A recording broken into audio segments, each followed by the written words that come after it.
الحمد لله رب العالمين والصلاة والسلام على سيد الأنبياء والمرسلين أما بعد فأعوذ بالله من الشيطان الرجيم بسم الله الرحمن الرحيم قال تبارك وتعالى في القرآن العظيم فانكحوا ما طاب لكم من النساء مثنى وثلاث ورباع فإن خفتم ألا تعدلوا فواحدة وقال رسول الله صلى الله عليه وسلم النكاح من سنتي فمن رغب عن سنتي فليس مني أو كما قال رسول الله صلى الله عليه وسلم۔ ایک دفعہ درود شریف پڑھ لیجیے۔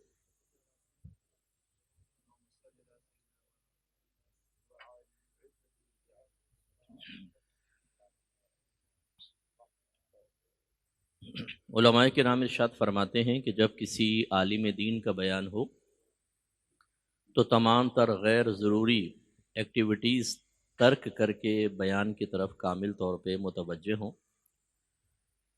تاکہ سیکھنے کا موقع ملے اور بیان سنتے ہوئے ہم کسی غلط فہمی کا شکار نہ ہوں،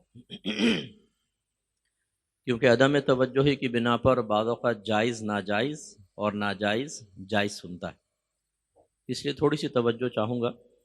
سب سے پہلے تو میں حاجی صاحب کو بڑی مبارکباد پیش کرتا ہوں بیٹے کی شادی کے سلسلے میں، اور صاحبزادہ صاحب کو بھی مبارکباد پیش کرتا ہوں کہ اللہ تعالیٰ نے سنت کی ادائیگی کا موقع عطا فرمایا، اور اجتماعی طور پہ آپ سب کو بھی ایک مبارکباد پیش کرتا ہوں کہ شادی بیاہ کے موقع پر اس طرح کی محافل کا انعقاد آئندہ ازدواجی زندگی پر مثبت اثرات مرتب کرتا ہے۔ ہمارے بہت سارے لوگ پوچھتے ہیں مفتی صاحب گھر میں لڑائی جھگڑا فتنہ فساد، آج ہی ایک جمعے میں کسی نے بیان ایک مسئلہ بھیجا کہ میری بیوی سنتی نہیں ہے میری ہے، کیا میں اس کو طلاق دے سکتا ہوں؟ اور پھر ہم اس کا نتیجہ نکالتے ہیں، وہ عامل صاحب بھی کوئی مل جاتے ہیں، وہ کہتے ہیں کہ بھائی جادو ٹونا ہے، کالا جادو کروایا تمہارے گھر پہ۔ لیکن ہم یہ نہیں سوچتے کہ آخر یہ کالا جادو، یہ تمام معاملات، اس کا کوئی نہ کوئی سبب بھی ہوگا۔ جادو وادو تو خیر ایسی ہوتا نہیں ہے، یہ عاملین پیسے بنانے کے لیے کر دیتے ہیں، جادو کی حقیقت ہے لیکن ویسی میں عرض کر رہا ہوں۔ اصل کیا ہوتا ہے کہ ہم ایک مبارک کام کی ابتدا ہی خلاف شرع طریقے سے کرتے ہیں۔ ابھی ہمارے گھر کے باہر کسی کی شادی تھی، میں اپنا کام کر رہا تھا یہاں پہ آنے سے پہلے، ایک دم ایسا لگا جیسے پاکستان اور ہندوستان کی جنگ چھڑ گئی ہو۔ میں نے کہا ارے بھائی کہاں سے گولے وولے بم برسانے شروع ہو گئے، ٹیٹیاں چل پڑی ہیں، کیا ہوا؟ پتہ چلا وہ جی شادی تھی، پٹاخے بجا رہے، ناک میں دم کر دیا، یعنی دماغ ایک دم سن ہو گیا کافی دیر تک۔ اور میں سوچنے لگا کہ کتنے لوگ ایسے ہوں گے جو، اور قریبی ہاسپٹل ہے ہمارے گھر کے سامنے، جن کو یہ آواز قلبی کوفت میں مبتلا کر رہی ہوگی، ذہنی اذیت میں، اور ہو سکتا ہے زبان نہیں ان کے دل بد دعائیں دے رہے ہوں۔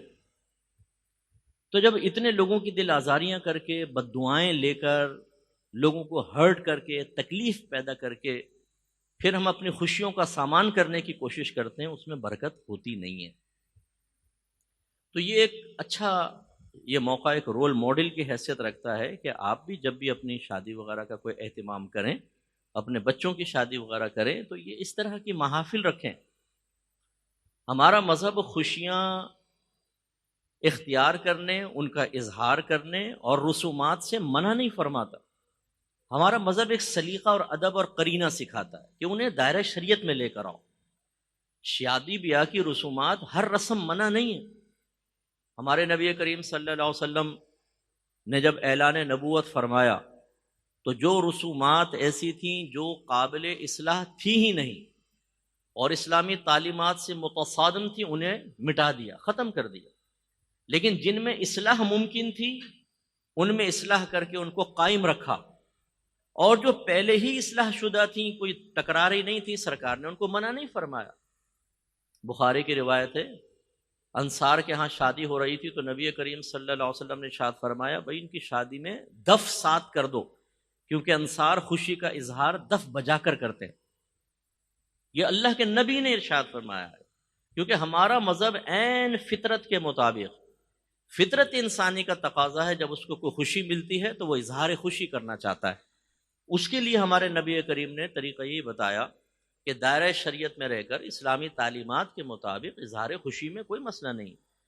اس کا مطلب یہ ہوا کہ ایک مسلمان کو خوشی کے موقع پر کسی بھی قسم کا اظہار کرنے کے لیے تعلیم شرع حاصل کرنا ضروری ہوا. کسی بھی اچھے عالم دین سے مشورہ کر لیں کہ بھئی شادی ہو رہی ہے، یہ رسومات ہم ادا کرنا چاہتے ہیں، صحیح ہے کہ نہیں. لیکن شادی بیاہ کے موقع پہ مولوی صاحب صرف آتے ہیں نکاح پڑھانے کے لیے، اس سے پہلے کسی مولوی صاحب سے ہمارا رابطہ نہیں ہوتا، اور ہم کہتے ہیں مولویوں کو بیچ میں لاؤ نہیں. اگر بہنیں بھی مجھے پردے میں رہ کے سن رہی ہیں تو خواتین کہتی ہیں، ایک کسی نے مجھے بتایا کہ جی ایک بوڑھی دادی تھیں تو وہ گھر میں کوشش یہی تھی کہ کوئی ایسا ناجائز معاملہ نہ ہو، لیکن ان دادی جان نے ناجائز معاملات کی ترغیب دیتے ہوئے کہا کہ یہ شادی ہے یا جنازہ ہے، کرو ہلڑ بازی.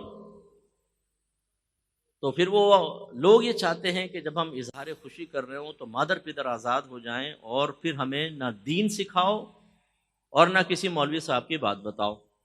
اس کا نتیجہ نکلتا ہے گھر میں بہت زیادہ بے برکتی پیدا ہوتی ہے. اس لیے ان چیزوں کو ہمیں سمجھنا چاہیے. نکاح سے متعلق چند باتیں میں آپ کی خدمت میں ذکر کروں گا. مجھے امید ہے یہاں بہت سارے شادی شدہ بھی تشریف فرما ہوں گے اور کچھ شادی کا پاکیزہ ارادہ رکھتے ہوں گے. ہمارے لیے بیان ایک جہت سے بہت امپورٹنٹ ہے. اللہ تعالیٰ نے نکاح کے جواز کو یوں بیان فرمایا، فَانْكِحُوا مَا طَابَ لَكُم مِّنَ النِّسَاءِ، تمہیں جو عورتیں اچھی لگیں تم ان سے نکاح کر سکتے ہو. مثنا و ثلاثا و رباع، دو دو سے، تین تین سے، چار چار سے. ہمارے مرد حضرات جب دو نکاح، تین نکاح، چار کا سنتے ہیں تو ماشاءاللہ ٹوتھ پیسٹ کا استعمال ظاہر ہوتا ہے، دانت کھل جاتے ہیں. جی شریعت نے ہمیں 4 شادیوں کی اجازت دی ہے. درشی پڑھ لیجیے، اللہم صلی علی سیدنا مولانا محمد وعلی آل سیدنا مولانا محمد.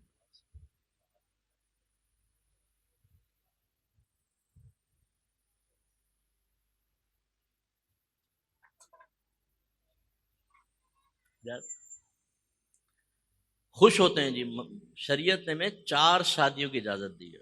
بعد مسئلہ پوچھتے ہیں مفتی صاحب دوسری شادی کے لیے بیوی سے پوچھنے کی ضرورت تو نہیں ہوتی نا؟ ہم کہتے ہیں ہاں ہے تو نہیں، لیکن اس آیت کا اگلا حصہ نہیں دیکھتے. اللہ تعالیٰ نے فرمایا فَإِنْ خِفْتُمْ أَلَّا تَعْدِلُوا فَوَاحِدًا، پھر اگر تمہیں یہ خوف ہو کہ تم 2 بیویوں میں عدل و انصاف نہ کر سکو گے تو ایک سے نکاح کرو، صرف ایک سے. یہ واجب ہوتا ہے. اچھا اب جو 2 شادیوں کا متمنی ہے وہ اپنے سر کے بال سارے ختم کروانا چاہتا ہے، بہت جلدی گنجا ہونا چاہتا ہے، 2 بیویوں کے پارٹ میں پھنس کر حوا کی بیٹیوں کے بیچ میں آدم کا بیٹا پھنس جائے تو حال کیا ہوتا ہے. وہ تو پھر ساتھ بیٹا بیٹھ جاؤ گے تو بڑی مہربانی، سن لو تھوڑی سی بات، شاید آپ کو نفع ہو جائے، آپ کو بھی ہو جائے، ٹھیک ہے بعد میں کھنچوا دوں گا میں فوٹو، جتنے مرضی کھینچ لیں. تو وہ مسئلہ کچھ نہیں پتا ہوتا کہ 2 بیویاں ہوں گی تو کس صورت میں عدل و انصاف ضروری ہے اور کس صورت میں اوپر نیچے بھی چل جاتا. نبی کریم صلی اللہ علیہ وسلم نے ارشاد فرمایا جس کی 2 بیویاں ہوں اور وہ ایک کو معلق لٹکا ہوا چھوڑ دے تو بروز قیامت اس حال میں آئے گا کہ اس کی ایک جانب فالج زدہ ہوگی. یعنی جیسے فالج والا بیچارہ ہاتھ کام نہیں کرتا، پاؤں کام نہیں کرتا، ایسا آئے گا اور لوگ دیکھ کر اس سے عبرت حاصل کریں گے، کیونکہ یہ تو اعلانیہ طور پہ چیز ظاہر ہوگی کہ 2 بیویاں، 3 بیویاں کرنے کے بعد ان کے مابین عدل و انصاف نہ کرنا یہ غلط ہوتا. اگر آپ میں کوئی ایسا بیٹھا ہوا ہے جو دوسری شادی کے خواب دیکھ رہا ہے تو میرا مشورہ یہ ہوگا ایک کا حق ادا کر لیں، یہ بہت بڑی بات. ایسے ایسے ہم نے عاشق دیکھے کہ وہ دوسری عورتوں سے نکاح کر لیتے ہیں جھانسے دے کر اور اچھے خواب دکھا کر، پھر وہ پہلے والی کے بھائی گھر پہنچ جاتے ہیں، بولتے ہیں تیرے ٹانگیں توڑ دیں گے، دے طلاق دوسری کو. وہ اس کو طلاق ولاق دے کے چھوڑ چھاڑ بھاگ لیتے ہیں. وہ خواتین پھر ہمیں میسج کرتی ہیں مفتی صاحب دیکھیں میرے شوہر مجھ سے شادی کی تھی اور مجھے چھوڑ کر چلا گیا، کوئی ایسا وظیفہ دیں کہ وہ واپس آ جائے. پھر ان بہنوں سے کہتے ہیں کہ بہن آپ کو نہیں پتا تھا کہ کیا کیا آگے معاملات ہو سکتے ہیں. اور کبھی دوسری بیوی کہتی ہے کہ پہلی کو چھوڑ دو، میں نے تم سے شادی کی ہے. یہ طلاق کروانا بہت بڑا جرم ہے. یہ صحیح حدیث میں ہے، نبی کریم صلی اللہ علیہ وسلم ارشاد فرماتے ہیں کہ عصر کی نماز کے بعد شیطان سمندر پہ اپنا تخت بچھاتا ہے اور اس کے چیلے یعنی ابلیس بیٹھتا ہے اور اس کے چیلے سارا دن کی رپورٹ پیش کرتے ہیں. کوئی کہتا ہے جی میں نے یہ کروا دیا, کوئی کہتا ہے چوری کروائی, زنا کروایا. شیطان کہتا ہے ٹھیک ہے ٹھیک ہے ٹھیک ہے, لیکن اتنا خوش نہیں ہوتا. ایک آ کر کہتا ہے کہ میں نے میاں بیوی کے درمیان طلاق کروا دی, تو شیطان اچھل کے کھڑا ہوتا اور کہتا تو نے کام کیا, تو نے کام کیا, اور سینے سے لگا لیتا. یہ طلاقیں کروانا گناہ کبیرہ ہے. تو یہ خواتین آپس میں طلاقیں کروا دیتی ہیں, یہ غلط چیز ہوتی ہے. تو اس کا مطلب یہ ہوا کہ اللہ تعالیٰ نے ہمیں ایک نظام بیان کیا ہے کہ ایک بیوی سے نکاح کریں.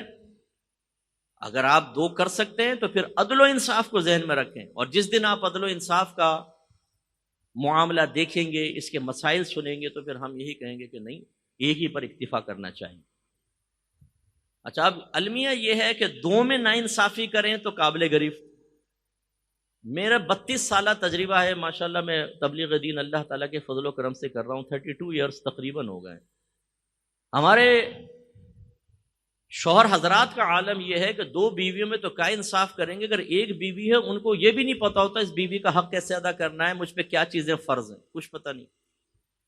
نہ بیوی کو معلوم ہے کہ میرے حقوق و فرائض کیا ہے, کیونکہ اکثر ہم لوگ سیکھتے نہیں ہیں.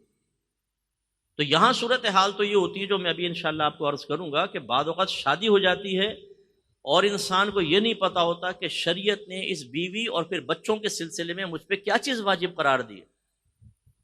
یہ حدیث ایسے تو سرکار نے نہیں بیان فرمائے کلکم راعٍ وکلکم مسئول عن رعیتہ, تم میں سے ہر شخص نگہبان ہے, اس سے اس کی رعایا کے بارے میں کویسچن کیا جائے گا. پھر فرمایا حاکم اپنی رعایا پر حاکم ہے, وہ اس کی رعایا ہے, اس سے اس رعایا کے بارے میں کویسچن ہوگا. شوہر اپنے گھر میں حاکم ہے, اس سے اس کے بیوی بچوں کے بارے میں کویسچن ہوگا. پھر فرمایا عورت اپنے گھر پہ حاکم ہے, اس سے اس کے ماتحت کے بارے میں کویسچن ہوگا. حتیٰ کہ نوکر کے بارے میں فرمایا کہ نوکر سے بھی کویسچن ہوگا کہ تم نے اس گھر کے اندر انصاف سے کام کیا تھا یا نہیں کیا تھا, دیانتداری سے کام کیا تھا کہ نہیں کیا. اب وہ کویسچن کیا ہوں گے جو شوہر سے بیوی اور بچوں کے بارے میں پوچھے جائیں گے, وہ انشاءاللہ میں آپ کو عرض کرتا ہوں. اس کا مطلب یہ ہوا کہ ایک سمجھدار آدمی تو شادی کرنے کے بعد اگر ایک بیوی ہے اس کے بارے میں اچھی طرح غور کر لے کہ مجھے اس کا حق کیسے ادا کرنا ہے, کون کون سے مجھ پہ فرائض ہیں. اگر آپ ان چیزوں کو سیکھ لیں گے تو پوری زندگی آپ یہ دیکھیں گے کہ انسان ایک بیوی کا صحیح طریقے سے شرعی طریقے کے اعتبار سے نہ حق ادا کر سکتا ہے. یعنی بہت مشکل ہوتا ہے حق ادا کرنا اور پھر اس کے تمام شرعی لوازمات کا خیال کرنا. لہذا دوسری شادی کا تو ذہن میں نہ لائیں, یہی بیسٹ ہے. پھر میرے آقا صلی اللہ علیہ وسلم کی حدیث میں نے آپ کو عرض کی النکاح من سنتی فمن راغب عن سنتی فلیس منی. سرکار فرماتے ہیں نکاح میری سنت سے ہے, جو میری سنت سے بے رغبت ہوا وہ مجھ سے نہیں. اس کا شان ورود کیا ہے؟ شان ورود مانے سبب, یہ کیوں وارد ہوئی سرکار کی زبان اقدس سے یہ حدیث جاری ہوئی. اگر آیت کا سبب بیان کریں تو اس کو شان نزول کہتے ہیں, اور حدیث کا ہوتا ہے تو شان ورود یا شان صدور کہا جاتا ہے. یہ لفظ اگر یاد رہے تو ہوا یہ کہ 3 صحابی تھے, وہ سرکار کے گھر حاضر ہوئے. سرکار گھر میں نہیں تھے, تو انہوں نے کسی زوجہ محترمہ سے سرکار کے گھر کے معمولات کے بارے میں کویسچن کیا کہ سرکار گھر میں کیا کیا کرتے ہیں. انہوں نے جو کچھ بتایا تو ان تینوں صحابہ نے اس کو بہت ہی کم گمان کیا کہ یہ تو بہت ہی کم عمل ہے مقدار کے اعتبار سے. لیکن انہوں نے آپس میں کہا کہ یہ تو اللہ کے, ہمارے سرکار تو اللہ کے نبی ہیں, اللہ نے تو آپ کے اگلے پچھلے تمام خلاف اولا امور کو بھی معاف فرما دیا ہے. گویا کہ انہوں نے کہا کہ نبی کریم اگر تھوڑا عمل بھی اختیار کرے تو کوئی مسئلہ نہیں ہے, ہمیں پھر الگ کوئی عمل اختیار کرنا چاہیے. لہٰذا ان میں سے ایک نے کہا کہ میں ساری زندگی شادی نہیں کروں گا, ایسی زندگی گزار دوں گا. دوسرے صحابی نے کہا کہ میں پوری رات عبادت کرتا رہوں گا, سوں گا ہی نہیں پوری زندگی. ایک روایت کے مطابق صحابی, تیسرے صحابی نے کہا میں ساری زندگی گوشت نہیں کھاؤں گا. اب وہ ام المومنین سن رہی تھیں, وہ چلے گئے. جب سرکار تشریف لائے تو ام المومنین نے عرض کیا کہ اس طرح کہہ کر گئے. سرکار ان کے پاس پہنچے اور فرمایا کہ آپ لوگوں نے یہ کہا ہے؟ عرض کی کہ جی ہاں. فرمایا کہ میں اللہ تعالیٰ سے سب سے زیادہ ڈرنے والا ہوں, سب سے زیادہ صاحب تقویٰ ہوں, اس کے باوجود میں نکاح بھی کرتا ہوں، میں کھاتا بھی ہوں، روزہ بھی رکھتا ہوں، میں رات کو سوتا بھی ہوں اور نماز بھی پڑھتا ہوں۔ اور پھر فرمایا پھر یہ ارشاد فرمایا کہ ان نکاح من سنتی فمن رغب عن سنتی فلیس منی، کہ نکاح میری سنت سے ہے، جو میری سنت سے بے رغبت ہوا وہ مجھ سے نہیں۔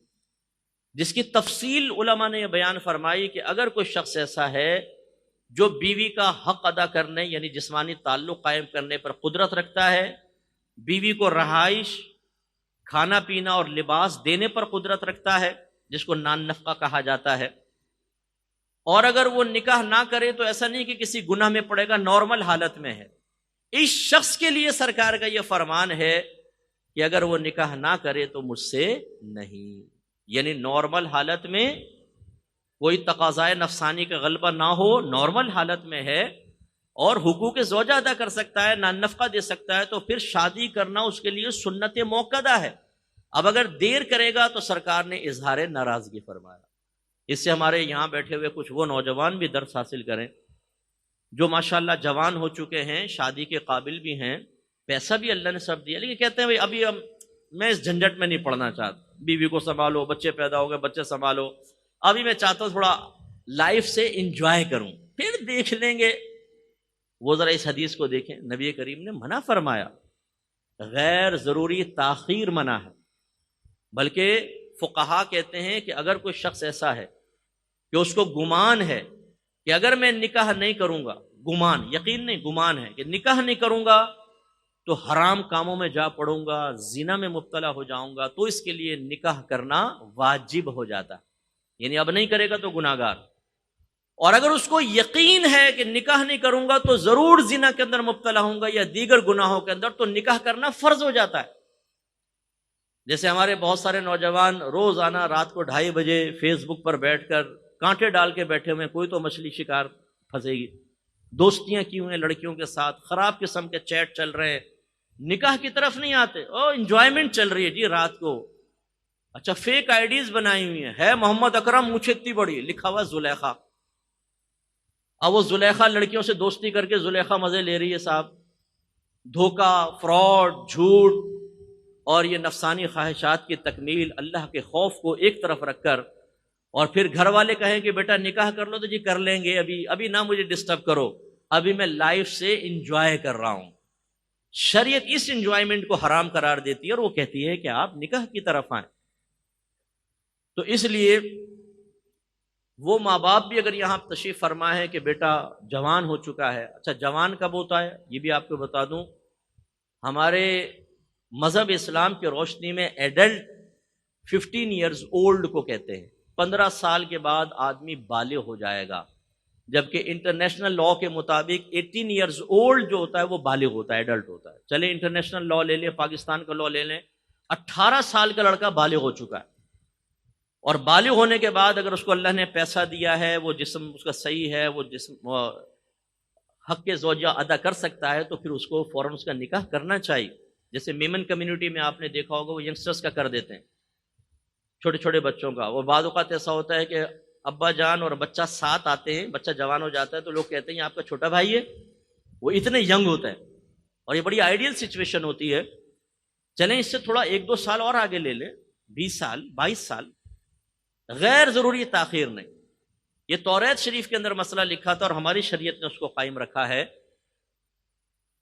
کہ اگر کوئی لڑکی جوان ہو جائے اور اس کا باپ اس کا نکاح نہ کرے اور پھر وہ گناہ کرے تو اس کا گناہ اس کے باپ کے نام اعمال میں بھی لکھا جائے گا۔ ایسے ہی لڑکوں کا مسئلہ ہوتا ہے کہ اگر لڑکے جوان ہو چکا ہے آپ اس کی شادی کریں، اگر نہیں کرتے آپ شادی اور وہ پھر گناہوں کے اندر مبتلا ہوتا ہے اس وجہ سے، تو پھر اس کا وبال والد پر بھی ہوگا۔ اچھا بعض ہمارے گھروں میں اب یہ مجبوریاں بھی ہیں، بہنیں ہوتی ہیں تو گھر والے کہتے ہیں تمہاری شادی پہلے نہیں ہوگی، تمہاری بہنوں کی پہلے ہوگی پھر تمہاری ہوگی۔ وہ اب بیچارہ وہ کماتا ہے، کیونکہ ماں کو بھی پتا ہوتا ہے کہ کالی سر والی آ گئی تو وہ بیٹے کو کبھی بھی پیسہ یہاں نہیں دینے دے گی، اس لیے وہ کہتی ہے کہ بیٹا تمہیں تھوڑی قربانی دینی پڑے گی، تم ابھی شادی نہیں کرو، پہلے بہنوں کی ہو جائے تاکہ وہ پیسہ دیتا رہے، ورنہ تو بیوی آ کے پیسے سے روک دے گی۔ اس میں پھر نوجوان جو ہوتے ہیں اب تقاضائے نفسانی بلوغت کے بعد تو انسان کی طرف اللہ کی طرف سے متوجہ ہوتا ہے، یہ فطرت انسانی کے اندر رکھ دیا ہے، یہ نظام قدرت ہے۔ تو اب وہ نوجوان جب شادی کے ذریعے تو ہو جاتی ہے، تکمیل نہیں ہوتی، پھر وہ کرتا ہے اپنے آوارہ گرد دوستوں کے ساتھ پروگرام بنتے ہیں غلط چیزیں دیکھنے کی، زنا کے، خراب قسم کے معاملات کے، اور وبال والدین پر بھی ہوگا۔ یہ خدشات اپنے مقام پر، لیکن اگر بیٹا غلط قسم کی ایکٹیویٹیز میں جا سکتا ہے تو ماں باپ کو ہر قسم کے خدشات کو ایک طرف رکھ کر اس کی شادی کرنی چاہیے۔ یہی ہمارے شریعت کا مزاج۔ اور بعض نوجوان تنگ دستی کی وجہ سے نکاح نہیں کر پاتے، یہ ہمارے دنیاوی ناپاک رسومات ہیں جنہوں نے شادی کو مشکل بنا دیا۔ امی جان کہتی ہیں کہ بیٹا آج کل ایسے نہیں کوئی بھی دو کپڑوں میں لڑکی کو بھیج دے گا، 5 لاکھ 7 لاکھ کما کر دو پھر تمہارا نکاح ہوگا۔ وہ نوجوان کے سر کے بال کھڑے ہو جاتے ہیں، کیونکہ پہلے جو جوانی کا ٹائم ہوتا ہے، میں اپنے اسٹوڈنٹس کو بھی سمجھاتا ہوں، جمعے کے بیان میں کہتا ہوں نوجوانوں سے خاص طور پر، یہ آوارہ گرد دوستوں کے ساتھ رہنے کا کوئی فائدہ نہیں ہے۔ اپنی پڑھائی اچھی کریں، اس کے ساتھ ساتھ کوئی آن لائن کورسز کر لیں اچھے، اپنی ارننگ اچھی کریں۔ جن لڑکیوں کے پیچھے آپ خوار پڑے ہوئے ہیں، وہ 10 آپ جیسے لڑکوں کے ساتھ دوستی کی ہوگی، وہ ماں بننے کے قابل نہیں، آپ ٹائم ضائع کر رہے ہیں۔ آپ اچھا کمائیں، نوکری اچھی ہوگی، ایک سے ایک خوبصورت لڑکی انشاءاللہ آپ کو مل جائے گی۔ لیکن ہمارے نوجوان جس وقت پڑھنے کا ٹائم ہوتا ہے اس وقت پڑھتے نہیں ہیں، کبوتر بازیوں میں لگے ہوئے ہیں، کالج کے باہر بہنوں کے انتظار میں رنگ کالے کر بیٹھے ہیں، رات کے 2:30 بجے کھمبے کے ساتھ فری پیکج کے اندر گفتگو چل رہی ہے فجر تک، ادھر بھی بیلنس ڈلوایا ادھر بھی بیلنس ڈلوایا، پیکج کروایا، اور نوجوان درجات کی بلندی کا سامان کر رہے رات کے 2:30 بجے بیٹھے ہوئے آوارہ گرد پاگلوں کی طرح۔ یہ ٹائم ضائع کر کے اب جب ماں الٹیمیٹم دیتی ہے کہ بیٹا 5.5 لاکھ 5 لاکھ جمع کرنا ہو، کہتا ابھی کہاں سے کروں، سارے زندگی تو ضائع کی۔ پھر ہمارے ناہنجار قسم کے نوجوان اپنے باپ کے سینے پہ چڑھ کے کہتے ہیں ابا جان آپ نے میرے لیے کیا کیا ہے، فلاں کے باپ نے دیکھو کاروبار کرایا، فلاں نے یہ کیا، فلاں نے، آپ نے میرے لیے کیا کیا۔ اس باپ کو چاہیے منہ پہ تماچا کھینچ کے مارے اور کہے کہ بغیرت یہ بتاؤ کہ تو نے اپنے ساتھ کیا کیا ہے، تم نے پڑھا، تم نے شرابیوں، جواریوں، زانیوں، بے نمازیوں کے ساتھ دوستی رکھ کر اس وقت کو ضائع کیا جس وقت میں تم اپنی علمی ترقی کر سکتے تھے اور اچھی جاب حاصل کرتے، اچھا کاروبار کر سکتے تھے، تم مجھے کیوں تانا دے رہے ہو۔ دوسرے گال پہ تماچا مارے اور کہے تیرا باپ تو ایک ناکام باپ رہا، میں مان لیتا ہوں، اب تو کامیاب باپ بن کر دکھا، کر اپنی اولاد کے لیے کام، میں تو نہ کر سکا نا، تم کرو نا۔ تو ایسے نکمے نوجوان ہمیں ملتے ہیں جو خود کچھ نہیں کریں گے، اپنے باپ کو کہتے ہیں تم نے میرے لیے کیا کیا۔ اور بعض بیچارے مجبور بھی ہوتے ہیں، ان کے ہاتھوں میں ڈگریاں ہیں، سب کچھ ہے، ہمارے ملک میں نوکریاں نہیں، جب تک سفارش نہ ہو، جب تک رشوت نہ ہو، نوکری نہیں۔ میں آپ سے گزارش کرتا ہوں، میں اکثر میلاد مصطفیٰ صلی اللہ علیہ وسلم پر یہ ترغیبات دیتا ہوں، آپ لائٹنگ کریں، ضرور کریں، آپ کھانے کھلائیں، آپ ریلیاں نکالیں، آپ دودھ پلائیں، آپ اور معاملات بھی کریں۔ اپنی ان ایکٹیویٹیز میں نبی کریم صلی اللہ علیہ وسلم کے لیے ایک چیز اور شامل کر لیں، شادیاں کروا دیں۔ شادی نہ ہونے کی بنا پر، یہ تو میں جانتا ہوں نا کہ باہر کے ملکوں کے پورے ملک سے تقریباً 110 کنٹریز میں ہمارا پروگرام دیکھا جاتا ہے۔ لوگ ہمیں نوجوان جو اپنی پرابلمز شیئر کرتے ہیں، جو انہوں نے کام کر چکے ہیں، کوئی زنا میں مبتلا ہو گیا، لڑکیاں ایسی کہ وہ کہتے ہیں مفتی صاحب ہم نے کالج لائف کے اندر یہ کر لیا، وہ کر لیا اور یہ کر لیا، کیونکہ گھر والے شادی نہیں کر رہے تھے۔ شادی کیوں نہیں کر رہے؟ تنگدستی۔ تو ایسے پھر گناہ کے اندر نوجوان مبتلا ہو جاتے ہیں۔ تو ہم یہ گزارش کرتے ہیں کہ آپ کوشش کریں کچھ بچیوں کی شادی کر دیں، کچھ لڑکوں کی شادی کر دیں۔ میں نے ایک جگہ ترغیب دی، میں نے کہا بھئی آپ اگر 1 لاکھ کی لائٹنگ کرنا چاہتے ہیں، 25,000 کی لائٹنگ کریں، 75,000 میں 2 لڑکیوں کی شادی کر دیں، تو بیچاروں کا گھر بھی بس جائے گا، بعد میں بھی تھوڑی بہت کفالت آپ کر لیجئے گا وغیرہ وغیرہ۔ جب وہ بیان ختم ہوا تو ایک نوجوان مجھے ملا، کہنے لگا مفتی صاحب آپ کو لڑکیاں ہی نظر آتی ہیں۔ میں نے کہا کیا ہوا بھائی؟ کہنے لگا آپ نے یہ کیوں نہیں کہا کہ لڑکوں کی بھی شادی کروا دیں؟ میں دیکھیں جوان ہوں، اتنے عرصے سے بیٹھا ہوں، امی جان نے کہا ہوا ہے 5 لاکھ کما کر دے گا تو شادی ہوگی، نہ 5 لاکھ ہے نہ شادی ہو رہی ہے، تو ذرا ترغیب میں لڑکے بھی شامل کر لیا کریں۔ ایسے نوجوان، تو اس لیے شادی انتہائی ضروری چیز ہے۔ کوشش کرنی چاہیے کہ نبی کریم کے طریقے اور سنت پر چلیں. لقد کان لکم فی رسول اللہ اسوۃ حسنہ، ضرور بے شک نبی کریم صلی اللہ علیہ وسلم کی عملی زندگی میں تمہارے لیے بہترین عملی نمونہ ہے، اس کو اختیار کر. تجرید کی زندگی گزارنا کوئی کمال کی بات نہیں ہے.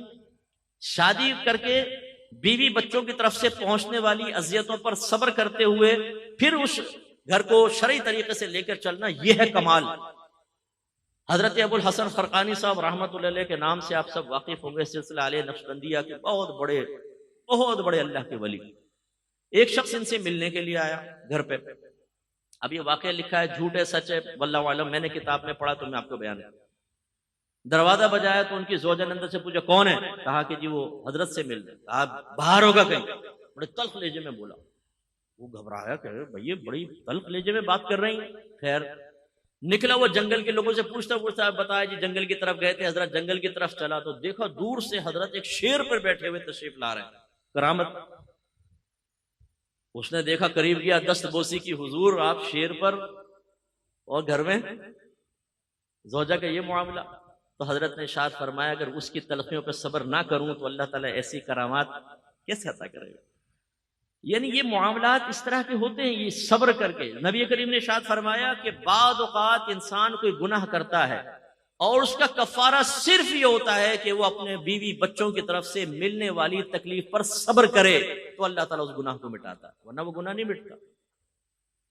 تو بعض لوگ ایسے بھی ہوتے ہیں جو کہتے ہیں کہ نہیں یار یہ بیوی بچوں کی مشکل، ماموں کو دیکھا ہے بڑے پریشان، چاچا کو دیکھا سر لٹکا ہوا ہے، کزن کو دیکھا سر کے بال غائب ہو گئے، پھپھا کو دیکھا ہے وہ بیچارے بیوی سے بچوں سے پریشان. وہ کہتا ہے بھائی یہ ہیں نشان عبرت. اب وہ نبی کریم کے پیغام کو نہیں دیکھتا، وہ اپنے چچا کی ناکام زندگی کو بنیاد بنا کے کہتا ہے مجھے نکاح نہیں کرنا. غلط چیز. اب آخر میں بس میں اس طرف لے کر آتا ہوں کہ یہ نکاح ہم کرتے ہیں نا، ہم سمجھتے ہیں کہ نکاح جو ہے دو خاندانوں کا ملاپ ہے. اپنی نفسانی خواہشات کو جائز طریقے سے پورا کرنا اس کی تکمیل کا ایک ذریعہ ہے، بچوں کے حصول کا ذریعہ ہے.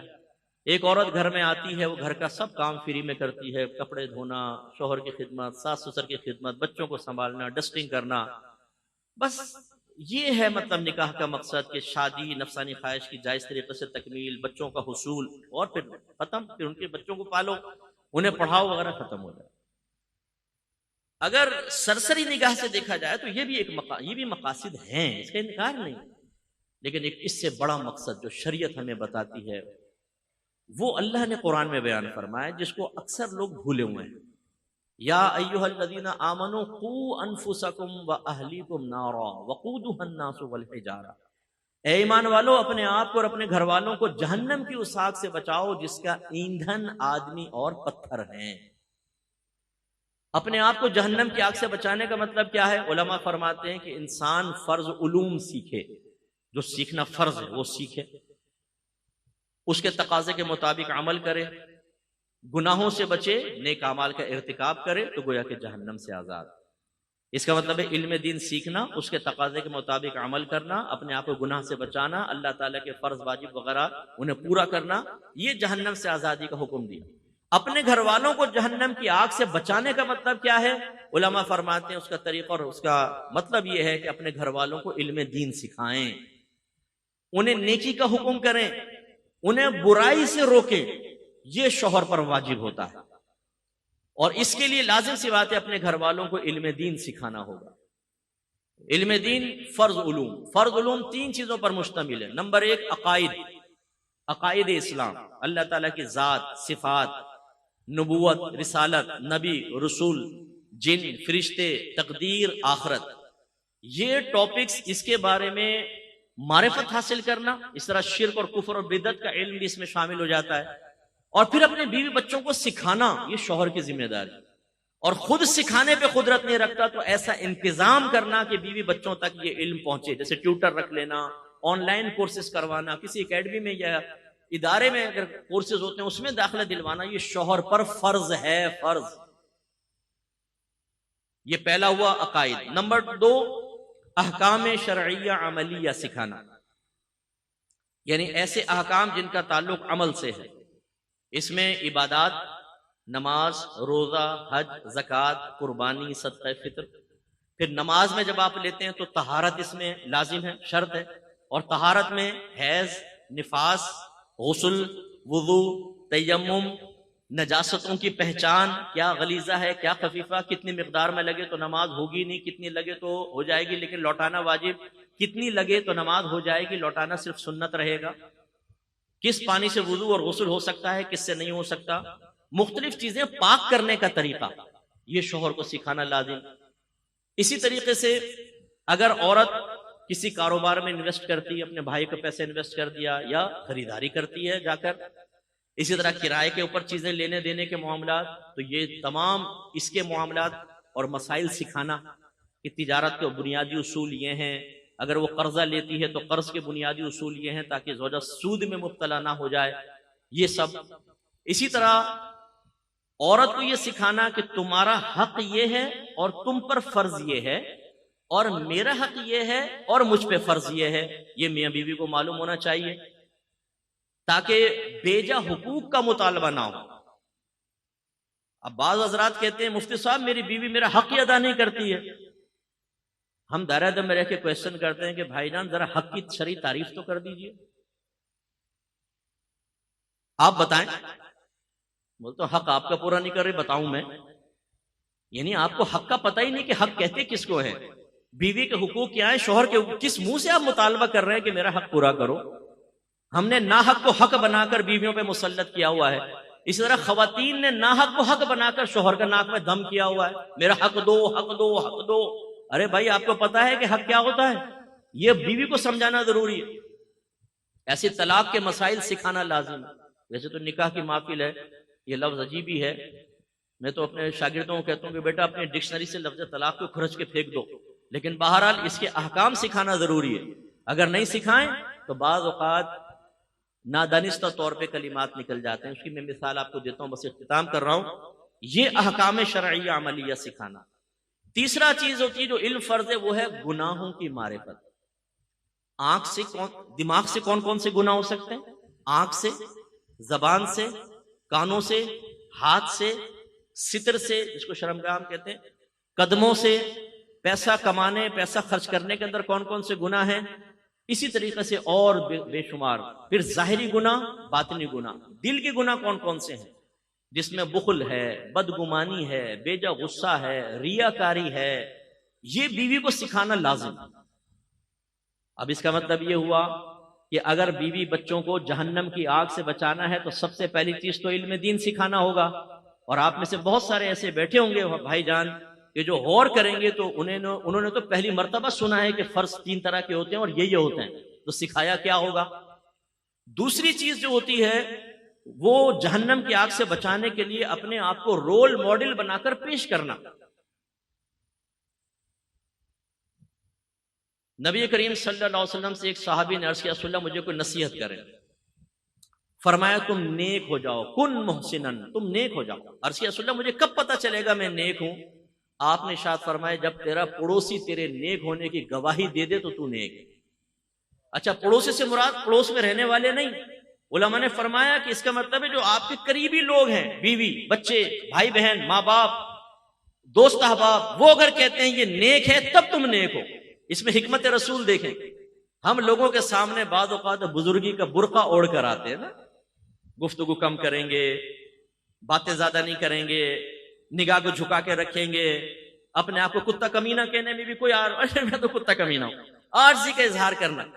لوگ کہتے ہیں جی ہاں فلاں تو صاحب بھیا کیا چودھری صاحب کا انکساری ہے، بہت اچھے آدمی ہیں جی چودھری صاحب، لیکن جب گھر میں چودھری صاحب داخل ہوتے ہیں دھڑوم دروازے کو لات ماری، وہ گھر والے کہتے ہیں آگے سلطان رائی بھائی، یہ کھانا لاؤ، یہ بیوی کو ماں بہن کی گالیاں، بچوں کو تھپڑ مار رہے ہیں، لاپے مار رہے ہیں۔ ارے بھائی تم باہر جو اخلاق کے پیکر بنے ہوئے تھے، تم گھر میں آتے ہی تم نے اخلاق کا سارا لبادہ اتار کے پھینک دیا۔ اس کا مطلب ہے باہر ریاکاری کر رہے تھے، اداکاری کر رہے تھے۔ حضرت علی کرم اللہ وجہ الکریم نے بہت پیاری بات بیان فرمائی، ریاکار دکھاوے کے لیے عمل کرنے والے کی ایک بہت بڑی علامت یہ ہے کہ لوگوں کے سامنے چست ہوتا ہے، اکیلے میں سست ہوتا ہے، لوگوں کے سامنے اچھل اچھل کے عمل کرے گا، گھر کے اندر بالکل سست ہو جائے گا۔ تو یہ اس طریقے سے اب ہوتا کیا ہے کہ اصل تو یہ تھا کہ بیوی بھی گواہی دیتی، کہ اگر کسی کو شوہر دیکھنا ہے تو میرے شوہر کو دیکھو. بچے بھی کہتے ہیں ہم نے والد صاحب کا عرصے دراز تک تجزیہ کیا ہے، مشاہدہ کیا، ہم نے اپنے والد کے اندر کوئی خرابی نہیں دیکھی، زبردست والد. اور یقینی سی بات ہے کہ وہی بیوی بچے اچھی طریقے سے مشاہدہ کر کے محاسبہ کر کے تجزیہ کر سکتے ہیں جن کو پہلے علم دین حاصل ہو. ورنہ تو اگر شوہر نے لا کے سونے کا سیٹ دیا، کہا دو جانو سونا کا سیٹ کہاں سے لائے ہو، آج ذرا نیچے سے اچھا پیسہ آ گیا تھا، آئے ہائے قربان جاؤں تم پر، یہ پہن لیا جی. ارے بھائی شوہر رشوت کما کے لے کر آیا، حرام لے کر آیا، تم کہہ رہی ہو جیتے رہے اور بلائیں لے رہی ہو. ایسی بیوی ہوگی تو وہ تو پھر رشوت کے اوپر ہی کہے گی میرا شوہر بہت اچھا ہے. اس کا مطلب ہے کہ وہ جو تجزیہ کر سکتے ہیں. میری والدہ سیدہ عائشہ صدیقہ رضی اللہ تعالیٰ عنہ کی بخاری کی روایت ہے، آپ ارشاد فرماتی ہیں میں جب تک مسئلے کو اچھی طرح سمجھ نہ لیتی میں نبی کریم صلی اللہ علیہ وسلم سے سوال کرتی رہتی تھی. وہ ہماری والدہ طیبہ طاہرہ مجتہدہ عالمہ مفتیہ، تمام صحابیات ام المومنین کا یہ معاملہ، ان کی زبان سے نبی کریم کے لیے تعریفیں نکلتی ہے کہ شوہر دیکھنا ہو تو یہ ہے شوہر. ایسا ہونا چاہیے. تو باپ کو چاہیے کہ رول ماڈل بن کر، کیونکہ تربیت کا ایک طریقہ کیا ہے، اپنے آپ کو رول ماڈل بنا کر پیش کرنا. جیسے میرے آقا صلی اللہ علیہ وسلم کی 63 سالہ زندگی دیکھیں، اولاً 40 سال جس میں اعلان نبوت نہیں فرمایا، وہ زندگی دیکھیں کوئی انگلی نہیں اٹھا سکتا، اور باقی 23 سالہ زندگی دیکھیں بڑے بڑے انگریزوں نے مشاہدہ کیا، انہوں نے تنقیدی جائزہ لیا اور یہ کہنے پر مجبور ہو گئے کہ اگر کائنات میں نمبر 1 کوئی شخص ہے تو وہ محمد مصطفیٰ ہیں، اگرچہ ہم ایمان نہیں لاتے ان پر. جس کے اخلاق اور کردار کی گواہی کافر دے وہ ہوتا ہے عمل. اب ہمارا کیا ہوتا ہے، وہی جیسے میں نے کہا، گھر میں آئیں گے گناہ کر رہے ہیں بچوں کے سامنے، فجر کے اندر پڑا ہوا باپ ہی خراٹے لے رہا ہر ہر، تو کیا بیوی اٹھ کے نماز پڑھے گی، کیا بچے نمازی ہوں گے؟ آپ نے اپنے عمل سے اپنے گھر والوں کو گناہ کبیرہ پر دلیر کر دیا. جو باپ گھر میں بیوی بچوں کے سامنے ماں بہن کی گندی گندی فحش گالیاں بک رہا ہو، عورتوں کی باتیں کرتا ہو غلیظ قسم کی، اس کے بچے تو یہی غلاظت اختیار کریں گے. جو باپ اپنی اولاد کو درس دیتا ہو کہ بیٹا آج کل حلال میں گزارا نہیں ہوتا، یہ تم کن مولویوں کے ساتھ بیٹھنے لگا ہے، مولویوں کے ساتھ بیٹھے گا تو روڈ پہ بھیک مانگے گا. اپنے ابا کو دیکھ کتنا چہرے پر حرام کھا کھا کے نور آیا ہوا ہے، تجھے بھی یہ کام کرنا ہے. اپنے چاچا کو دیکھ، اپنے دادا کو دیکھ، بیٹا کہتا ہے ابا جان بے فکر رہے ہیں، آپ ہی کی سنت پر عمل کروں گا، خوب حرام کماؤں گا. باپ اپنے ہاتھ سے اپنی اولاد کو گناہ کبیرہ پہ لگاتا ہے اور اپنے لیے بڑا گناہ جاریہ کرتا ہے. میدان معاشر میں یہی اولاد اور یہی بیوی ہوگی جو باپ کو اللہ کی بارگاہ میں کھڑا کر کے کہیں گے کہ اللہ تعالیٰ اس سے ہمارا حساب و کتاب دلوا. سرکار فرماتے ہیں ایک باپ کو میدان معاشر میں لایا جائے گا، اس کے بیوی بچے سامنے کھڑے کیے جائیں گے، وہ کہیں گے یا رب کریم اس کو پکڑ، اس کی گریف فرما، اس لیے کہ یہ حرام کما کر لاتا تھا اور ہمیں حرام کھلاتا تھا، اگر حلال کھلاتا تو ہم حلال کھاتے. تو اللہ تعالیٰ ان کے گناہ اس شخص کے نام اعمال میں ڈال دے گا، لیکن معاملہ بھی پورا نہیں ہوگا. پھر اس کی نیکیاں نکال کر بیوی بچوں کے نام اعمال میں ڈال دے گا. بیوی بچے جنت میں جائیں گے اور اللہ کی طرف سے حکم ہوگا اس کو جہنم میں پھینک دیا جائے. اس وقت ایک فرشتہ ندا کرے گا لوگوں دیکھو یہ وہ شخص ہے جو اپنے بیوی بچوں کی وجہ سے جہنم میں چلا گیا. شادی کرنا آسان کام ہے، رول ماڈل بننا آسان کام ہے، اپنے آپ کو قربان کرنا پڑتا ہے. ہم تو شادی بھی ہمیں بھی ٹیڑھی ٹیڑھی آنکھوں سے ادھر ادھر دیکھ رہے ہوتے ہیں، کوئی نظر آ جائے پھر وہ بیوی کی کوہنیاں بڑی اسی لیے عورتوں کی تیز ہوتی ہیں، وہ ہوتی یوں ایک مارتی، کہاں دیکھ رہے ہو؟ نہیں میں تو ویسے بہن کی نیت سے دیکھ رہا تھا. حرکتیں ہماری ایسی ہوتی ہیں، اپنے بچوں کو جھوٹ سکھا رہا ہوتا ہے باپ، بیٹا جھوٹ بولو، جھوٹ کے بغیر گزارا نہیں ہوتا.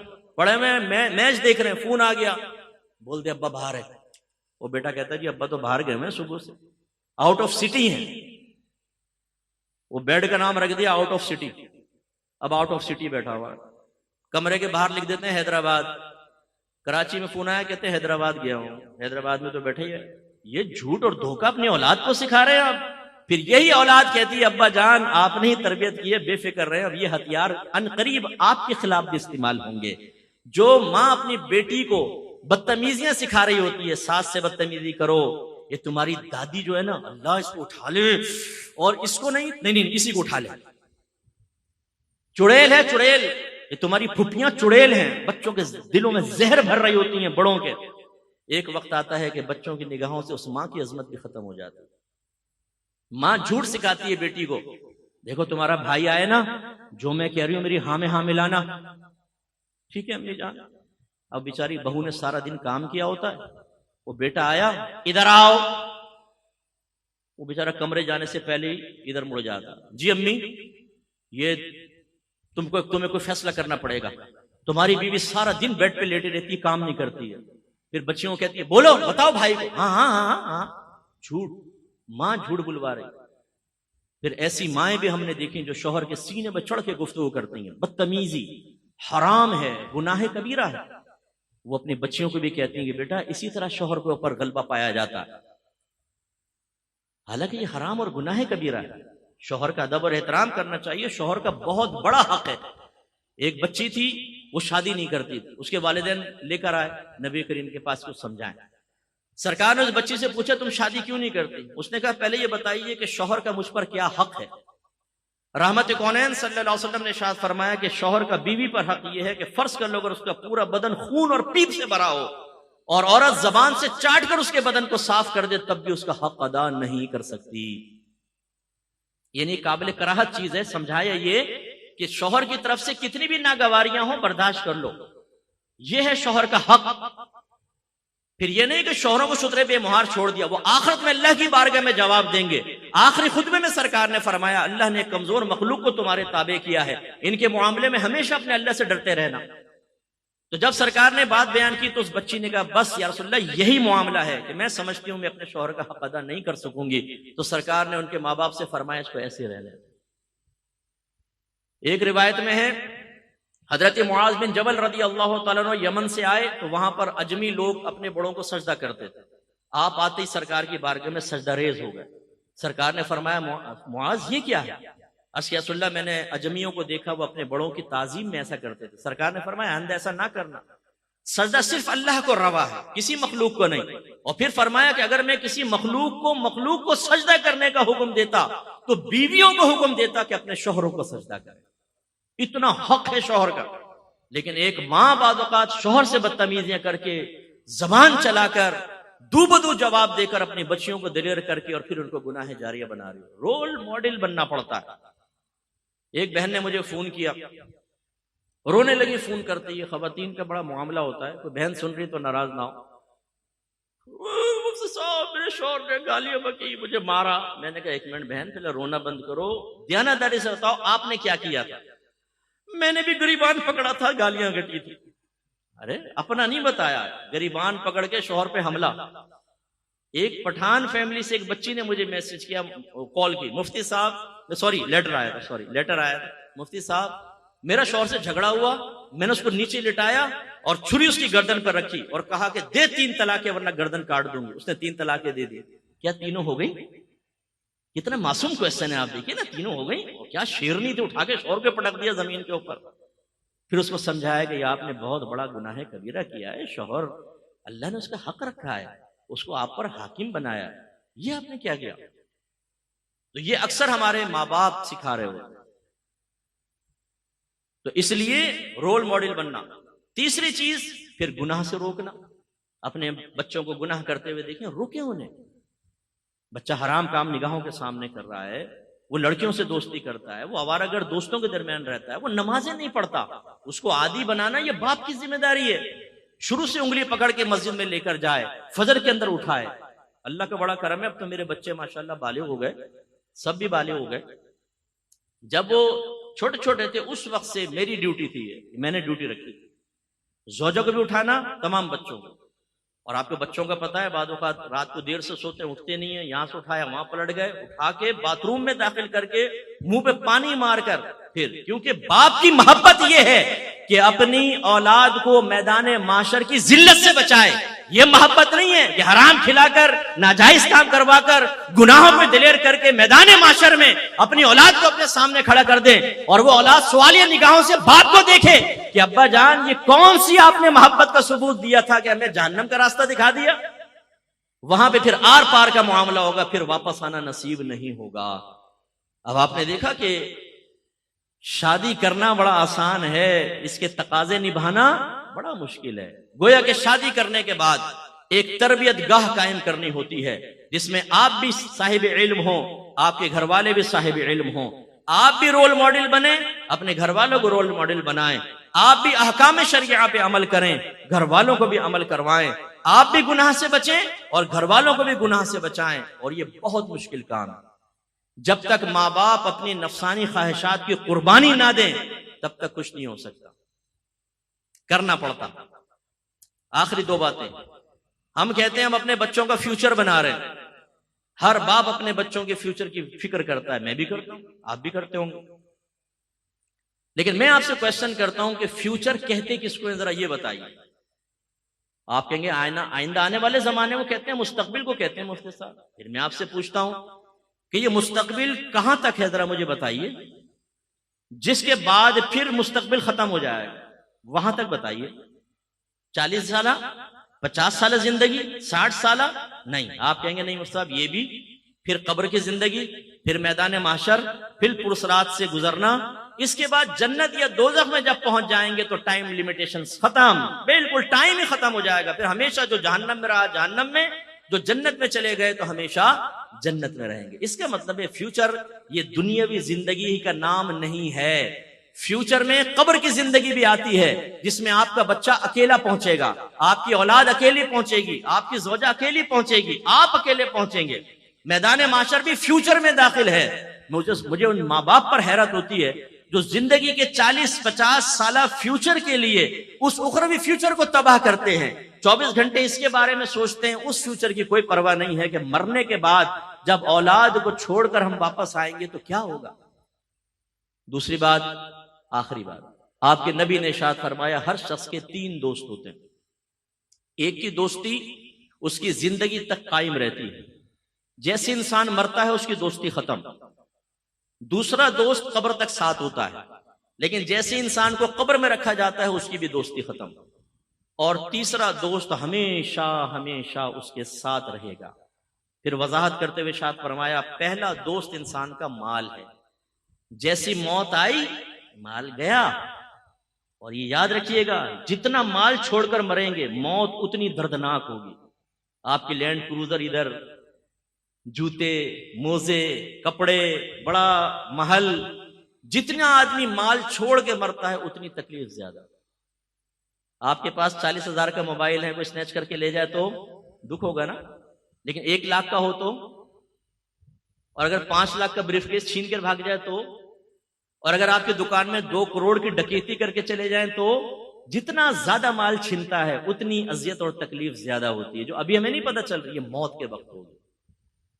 لیکن ہم اس مال کے لیے جس کو ہم چھوڑ کر جائیں گے تو اولاد بعض اوقات نافرمانی میں خرچ کر کے ہمارے لیے گناہ جاریہ کرتی رہے گی، وہ تربیت تو ہوتی نہیں، اور چھوڑ کر ہی جانا ہے، اس کے لیے چاہے جھوٹ بولنا پڑے، فراڈ کرنا پڑے، وراثتیں دبانی پڑے، رشوتیں لینی پڑے، دھوکہ دینا پڑے، حتیٰ کہ قتل تک کروانا پڑے، مروا دیتے ہیں لوگوں کو پیسے کے لیے، لیکن یہ مال حاصل ہو جائے، جیسی موت کا جھٹکا آئے گا گئے۔ حضرت سیٹھ جی کو فکر تھی 1-1 کے 10-10 کیجئے، موت آ پہنچی کہ صاحب جان واپس کیجئے۔ بنی اسرائیل کے ایک بہت سیٹ آدمی تھا، اس نے بڑا محل بنایا، بڑا مال جمع کیا، تخت کے اوپر پاؤں رکھ کر سوچنے لگا کہ اب تو میری 7 نسلیں بھی بیٹھ کے کھاتی رہے تو کمانے کی ضرورت، اتنا مال جمع کر لیا۔ اچانک محل کا دروازہ بجا، اس نے خادم سے کہا جا کر دیکھو کون جاہلانہ طریقے سے بجا رہا ہے۔ وہ گئے تو دیکھا پورے پھٹے پرانے حال میں فقیر کھڑا ہے۔ انہوں نے کہا کیا بات ہے؟ کہا اپنے مالک کو میرے پاس بلاؤ۔ کہا کہ تیرا دماغ خراب ہے، ہمارا مالک تیرے پاس آئے گا، بھاگ یہاں سے۔ اندر گئے، مالک نے پوچھا کون تھا؟ یہ حضور ایک فقیر تھا، آپ کو وہاں بلا رہا تھا۔ فرمایا مجھے؟ تم نے مزہ نہیں چکھایا اس کو؟ پھر دروازہ زور سے بجا، خادم بھاگ کر گئے، کہنے لگے بھائی تو کیوں نوکری سے نکلوائے گا ہمیں، کیا چاہتا ہے؟ اس نے کہا اپنے مالک سے کہو میں ملک الموت علیہ السلام ہوں، اس کی روح قبض کرنے کے لیے آئے۔ او خادم کانپ گئے اندر۔ وہ آقا نے دیکھا، بولا کیا ہوا تمہاری حالت خراب کیوں؟ کہا حضور باہر تو ملک الموت علیہ السلام آپ کو لینے آئے۔ وہ بھی کانپ گیا، کہنے لگا ان سے کہو کسی اور کو لے جائے میری جگہ۔ ملک الموت علیہ السلام اندر تشریف لائے، فرمایا جب موت کا وقت آتا ہے پھر ٹلتا نہیں ہے، لیکن مجھے اللہ نے حکم دیا ہے کہ مجھے تھوڑی سی تجھے میں مہلت دے دوں تو جو کرنا چاہتا ہے کر لے۔ اس نے کہا اچھا، سارا مال جمع کیا اور کہا اے مال، تجھ پہ خدا کی لعنت ہو جائے، تو نے مجھے غافل رکھا اور تیری مشغولیت میں اپنے اللہ کو راضی نہ کر سکا، تجھ پہ لعنت ہو جائے۔ اس مال کو اللہ نے بولنے کی طاقت عطا فرمائی۔ اس مال نے کہا لعنت مجھے نہ کر، اپنے آپ کو لعنت کر، اگر تو مجھے اچھے انداز سے کما کر اللہ کی رضا میں خرچ کرتا، میں تیرے کام آتا، تو نے غلط طریقے سے خرچ کیا اور جمع کیا، تیرا نقصان ہے، میری وجہ سے تو نے عزتیں پائیں۔ تو اس وقت بادشاہوں کے دربار میں چلا جاتا تھا جب دینداروں کو وہاں سے ہٹا دیا جاتا تھا، اس مال سے تو نے عیش کیا ہے، اپنے آپ کو ملامت کر۔ اور پھر حدیث روایت میں آتا ہے کہ ملک الموت علیہ السلام نے اس کی روح قبض کی اور وہ پہاڑوں کے برابر اپنی دولت کو دیکھتا ہوا مر گیا۔ بے فکر رہیں، یہ عنقریب اعلان ہوگا، مفتی اکمل صاحب کا انتقال ہو گیا، فلاں کا انتقال، سنتے ہیں نا ہم، آپ کا میرا بھی مسجد کے مائک پہ اعلان ہو رہا ہوگا۔ ہم نے کون سا ایسا آب حیات خضر علیہ السلام سے لے کر پی لیا کہ ہمیں موت نہیں آئے گی، محلے والے مر جائیں گے ہم بچیں گے؟ بہت جلد موت آنے والی ہے، اس لیے اپنا محاسبہ کریں، اپنا احتساب کریں۔ جو شادی شدہ ہیں اپنی لائف کو شریعت کی طرف لے کر آئیں اور تقاضائے شریعت کو پورا کریں تو نجات ہوگی۔ تو سرکار نے ارشاد فرمایا پہلا دوست مال، پھر دوسرا جس کے لیے ہم کتنے گناہ کرتے ہیں، سرکار نے فرمایا دوسرا دوست رشتہ دار اور دوست احباب، ان کی دوستی قبر تک رہے گی، لیکن جیسے ہی آپ کو قبر میں رکھا جائے گا سرکار فرماتے ہیں اس کی دوستی بھی ختم۔ ہم کتنے گناہ اپنے دوستوں کے لیے کرتے ہیں، ہم میں سے بہت سے ایسے بیٹھے ہوں گے جو اس مروت میں کہ میرا دوست ناراض ہوگا وہ حرام اور گناہ کبیرہ کرتے ہوں گے، لیکن جب آپ مریں گے نا تو یہ دوست شاید آپ کا جنازہ تک نہیں پڑھیں گے۔ برا نہیں مانیے کہ میں گراؤنڈ ریلیٹیز پہ کلام کرتا ہوں، جتنے آپ کے دوست ہیں نا ایسی مذاق میں پوچھے گا یار ذرا جنازے کا طریقہ تو بتا، اور پھر پوچھے گا اچھا جنازے کی دعا تو سنا، وہ کہے گا کچھ نہیں آتا۔ اس کا مطلب یہ ایسا دوست ہے کہ آپ کا جنازہ پڑھا ہوگا، غیر آپ کے لیے دعا کر رہا ہوگا، غیر آپ پر نماز پڑھ رہا ہوگا، یہ ایسا دوست آپ نے پالا ہے جو مرتے وقت آپ کے لیے دعا تک نہیں کرے گا۔ اور کتنے میں نے دیکھے ہیں جنازے میں آتے ہی نہیں ہیں، آئے تو پیچھے سے کلٹی ہو جاتے ہیں، دفن تک بھی نہیں ٹھہرتے، یا چلو مروت میں پہنچ گئے تو اس کے بعد ختم۔ اپنے تمام دوستوں کا بھی ذہن میں لے کر آئیں، کون کون آپ کے مرنے کے بعد آپ کی قبر پر آئے گا؟ ہر ہفتے، چلو مہینے میں ایک بار، چلو سال میں ایک بار، نو کوئی نہیں آتا بھائی۔ یہ جتنی ویلیو اس وقت میں پبلک کے درمیان حاصل ہوتی ہے نا، 2 منٹ میں موت کے بعد ختم ہو جائے گی اور ہمیں قبر میں سب تنہا چھوڑ کے چلے جائیں گے۔ اور میرے آقا نے آخری بات بیان فرمائی، تیسرا دوست اس کا اچھا یا برا عمل ہوتا ہے، یہ ہمیشہ ساتھ رہے گا۔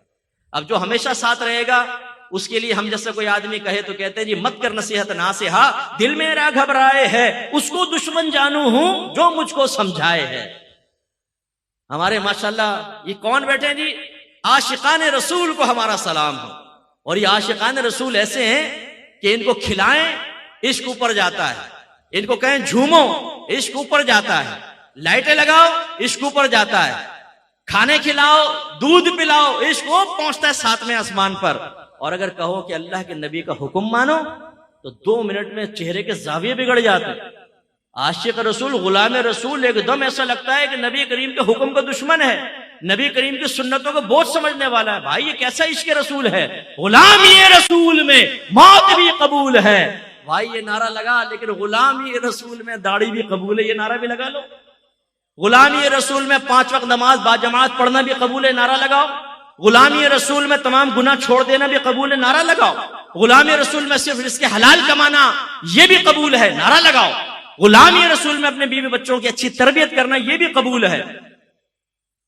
ہمارے بھائی کہتے ہیں مفتی صاحب ہولا ہاتھ رکھیں، ہولا۔ ہم اتنے سخت جملے سننے کے عادی نہیں ہیں، ہم تو گالیاں بکیں، نمازیں قضا کریں، فراڈ کریں۔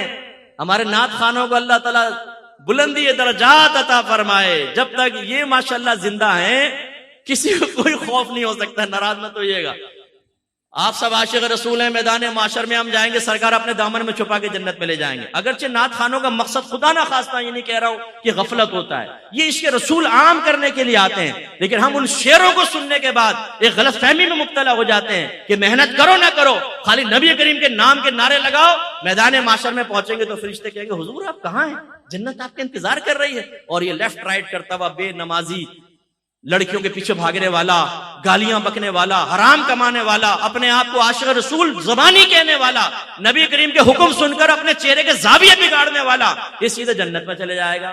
لائن میں کون لگے ہوں گے؟ مفتی صاحب، حساب دے رہے ہوں گے مفتی صاحب، کیا بولا تھا، کیا کہا تھا، کہاں سے کمایا تھا، سارا حساب تو داڑھی والے دیں گے، سارا حساب تو امامے والے دیں گے، سارا حساب تو نمازی دے رہے ہوں گے، ہمیں تو ملا ہوا سرٹیفکیٹ، بس عاشق رسول کہہ دو اپنے آپ کو، انشاءاللہ سیدھے جنت میں جاؤ گے۔ بھائی جان جنت اتنی آسان نہیں ہے، اتنی آسان نہیں۔ ہمارے نبی کرم فرماتے نا، آخری میں کرم فرماتے نہیں فرماتے، بولے رحمت للعالمین ہے۔ اگر ہرنی بھی بے چین ہو تو میرے سرکار بے چین ہو جاتے ہیں نا۔ سرکار ہمیں دیکھ رہے ہیں، عقیدہ ہے، چاہیں تو اللہ کی عطا سے دیکھ سکتے ہیں، دل کے خطرات تک پر واقف ہے میرے آقا صلی اللہ علیہ وسلم، اللہ کی عطا سے چاہیں تو اس محفل میں تشریف لا سکتے ہیں، اتنا کرم۔ لیکن اس عاشق رسول سے اگر آپ یہ کہیں کہ تم ایسا کرو، اپنے گھر کا دروازہ بند کر کے بیوی بچوں کو کمرے میں بند کر دو اور سرکار سے فریاد کرو یا رسول اللہ کرم فرمائے، آپ کا عاشق کمرے میں بند ہے، کمائے گا نہیں، آپ ہی کھانا دیں گے، سب کچھ رحمت للعالمین انشاءاللہ دیں گے آپ کو، یار مرنے کو ہی دیں گے۔ ذرا آزما کر دیکھیں اپنے عشق رسول کو، 2 منٹ میں امتحان نہ ہو جائے تو پتہ چلے ہمیں۔ ہم نے زبانی دعوے اور نعرے کر کے، نعرے لگا کر اپنے آپ کو بھی دھوکے میں مبتلا کیا ہوا ہے، اور اپنی آنے والی نسلوں کو یہ پیغام دے رہے ہیں کہ جس چیز سے نبیوں کی زندگی خالی ہے، صحابہ کی زندگی خالی ہے، اصحاب رسول کی زندگی خالی ہے، اولیاء کرام کی زندگی خالی ہے، وہ تم اختیار کرو۔ اور وہ کیا ہے؟ گناہ خوب کرو لیکن بس کہتے رہو غلامی رسول میں موت بھی قبول ہے، ہم رسول اللہ کے، جنت رسول اللہ کی، بس سرکار کرم فرما دیں گے۔ بھائی سرکار ضرور کرم فرمائیں گے، میرے آقا کی رحمت بہت بڑی ہے، لیکن پورے قرآن کے احکام ایک طرف رکھ دیں، حدیث کے احکام ایک طرف رکھیں، اور صرف خانہ خامہ بس سرکار سے حسن ظن قائم کر کے آخرت کی تیاری نہ کریں، یہ کس نے سکھایا؟ تو پھر وہی میں نے آپ کو امتحان میں ڈالا ہے، جب آخرت کی تیاری کے سلسلے میں آپ کو نبی پر اتنا بھروسہ ہے میرے سرکار بخشوا لیں گے، تو پھر سرکار دنیا میں بھی آپ کو دینے پر قدرت رکھتے ہیں۔ چھوڑ دیجئے کاروبار، چھوڑ دیجئے نوکری، بند کر دیں سب، صدیق اکبر رضی اللہ تعالیٰ عنہ کی طرح سب اللہ کی راہ میں اڑا دیں اور ایک بند کمرے میں بیٹھے، دیکھیں سرکار کرم فرمائیں گے۔ آزمائیں ذرا۔ نہیں مفتی صاحب ہمارا دماغ کام کرتا ہے، ایسا کیسے ہو سکتا ہے؟ بھائی ٹھیک ہے، محبت اپنی جگہ، دنیا کے لیے کام تو کرنا پڑتا ہے، بس بھائی ہاتھ جوڑ کے یہ عرض کرتا ہوں آخرت کے لیے بھی کچھ کرنا پڑتا ہے۔ وآخر دعوانا الحمدللہ رب العالمین۔ کوئی بات میری بری لگی ہو، کسی کو میں نادانستہ طور پہ ہرٹ کر بیٹھا ہوں تو ناراض مت ہوئیے گا، خصوصاً میرے پیارے بھائی نعت خان، میں بڑی محبت کرتا ہوں، پتہ ہے نعت سے بھی اور نعت خانوں سے۔ آپ ان سے پوچھے، جب ہم باہر ہوتے ہیں بہت خوش ہوتے ہیں نعت خان، کیونکہ میں لوگوں کو ترغیب دیتا ہوں ان کی قدر کریں، یہ اچھے لوگ ہیں۔ میں جب مذمت کرتا ہوں ان نعت خانوں کی کرتا ہوں کہ جو لوگوں کو جھوٹے خواب دکھا کر انہیں گناہوں پر دلیر کرتے رہتے ہیں، نہ نماز کا کہیں گے، نہ روزے کا، نہ گناہ سے چھوڑنے کا۔ آپ سب عاشق رسول ہیں، جنت میں جاؤ گے۔ اور بعض تو دین کا مذاق اڑاتے دیکھا گیا، اوے بھائی نماز پڑھے، وہ روزہ تبلیغ وہ کرے، ہم رسول اللہ کے، جنت رسول اللہ کے۔ ارے بھائی کیا مطلب ہے یار؟ اس کا مطلب ہے دوسرے مکاتب فکر عمل کرے اور تم عمل نہ کرو، یہ ثابت کرنا چاہتے ہو؟ یہ غلط چیز ہے۔ تو امید ہے کہ انشاءاللہ آپ درگزر فرمائیں گے۔ آج رات کو بیٹھیں تو ذرا سوچئے گا میری باتوں پر، اور میری کتاب ہے قرب الہی، یہ تصوف کے موضوع پہ لکھی ہے، اگر پاسبل ہو یہ کتاب آپ لیجئے گا، ٹھیک ہے؟ میرا نمبر لے لیں، اگر مجھ سے رجوع کر لیں، میں آپ کو کتاب حاصل کرنے کا طریقہ بتا دوں گا۔ یہ کتاب اپنے گھر میں ضرور رکھیں۔ میں یقین سے کہتا ہوں اگر آپ جیسے جو پیرنٹس بیٹھے ہوئے ہیں کہ آپ کا آدھے سے زیادہ کام تو یہ کتاب پورا کرے گی، اپنے بیوی بچوں کو پڑھنے کو دیں، آپ خود بھی مطالعہ کریں، بہت برکت حاصل ہوگی انشاءاللہ۔ اس لیے نہیں کہ میں نے لکھی ہے، حاجی صاحب نے بھی اس کا مطالعہ کیا ہے ماشاءاللہ، اور بڑے مشائخ کو میں نے